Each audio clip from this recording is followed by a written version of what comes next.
Praise the Lord.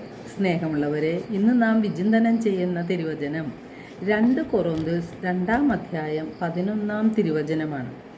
ഇത് സാത്താൻ നമ്മെ കബളിപ്പിക്കാതിരിക്കേണ്ടതിനാണ്. അവൻ്റെ തന്ത്രങ്ങളെപ്പറ്റി നമ്മൾ അജ്ഞരല്ലല്ലോ. വിശുദ്ധ പൗലോസ് ലീഗ നമ്മെ കബളിപ്പിക്കാൻ ശ്രമിക്കുന്ന സാത്താൻ്റെ തന്ത്രങ്ങളെക്കുറിച്ച് നമ്മെ ഓർമ്മപ്പെടുത്തുകയാണ്. സാത്താൻ്റെ തന്ത്രങ്ങളെക്കുറിച്ച് നാം അജ്ഞരാണെങ്കിൽ അവൻ്റെ പ്രലോഭനങ്ങളിൽ പെട്ടെന്ന് നാം വീണുപോകും. 3 തരത്തിലുള്ള പ്രലോഭനങ്ങളാണ് സാത്താൻ സാധാരണ രീതിയിൽ മനുഷ്യരിലേക്ക് കൊണ്ടുവരുന്നത്.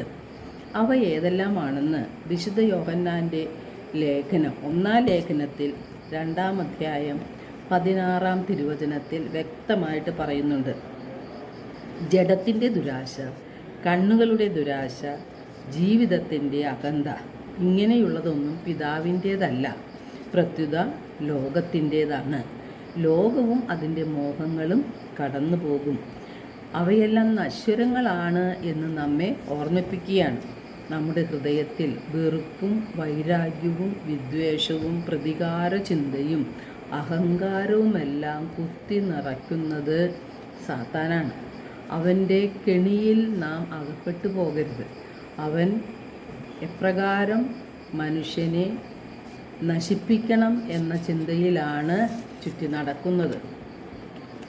സാത്താൻ കൊണ്ടുവരുന്ന തന്ത്രങ്ങളെ നാം ബോധപൂർവം എതിർത്തില്ല എങ്കിൽ അവൻ്റെ കെണിയിൽ നാം പെട്ടുപോകും.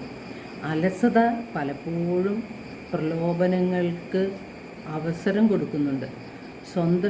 സ്വന്തം ഉത്തരവാദിത്വങ്ങളും ജീവിത ലക്ഷ്യങ്ങളും മറന്നുകൊണ്ടുള്ള അശ്രദ്ധമായ ജീവിതം സാത്താന് നമ്മുടെ ജീവിതത്തിലേക്ക് കടന്നു വരാനുള്ള വാതിൽ തുറന്നു കൊടുക്കുകയാണ്.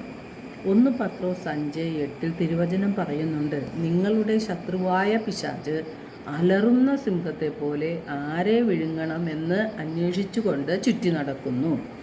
അപ്പോൾ ജഡത്തിൻ്റെ ദുരാശയും കണ്ണുകളുടെ ദുരാശയായും അഹങ്കാരത്തിൻ്റെ ചിന്തകളുമായും സാത്താൻ ഓരോ തരത്തിലുള്ള പ്രലോഭനങ്ങളുമായി നമ്മെ സമീപിക്കും എന്ന് വ്യക്തമാണ്. അവൻ വരുന്നത് അലറുന്ന സിംഹത്തെ പോലെയാണ്. ആരെയാണ് അവൻ്റെ കീഴിലാക്കാൻ സാധിക്കുക എന്ന് നോക്കി അവൻ ചുറ്റി നടക്കുകയാണ്.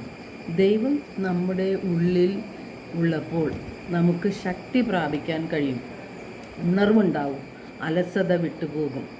ദൈവ സാന്നിധ്യത്തിൻ്റെ അഭാവമാണ് അലസതയും മടിയും മരവിപ്പും നമ്മിൽ സൃഷ്ടിക്കുന്നത്.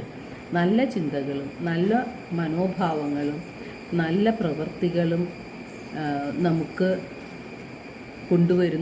തരുന്നത് പരിശുദ്ധാത്മാവാണ്. ഈ പരിശുദ്ധാത്മാവ് നമ്മിൽ വന്ന് നിറയുവാനാണ് നാം അനുദിനം ശ്രമിക്കേണ്ടത്.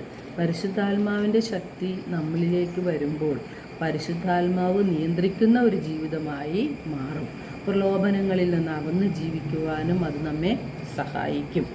അപ്പോൾ പരിശുദ്ധാത്മാവിൻ്റെ സഹായത്താൽ അനുദിന ജീവിതത്തിലെ ചിന്തകളും പ്രവൃത്തികളും അതുപോലെ മനോഭാവങ്ങളിലും മാറ്റം വരുത്തുവാനായിട്ട് നമുക്ക് സാധിക്കും.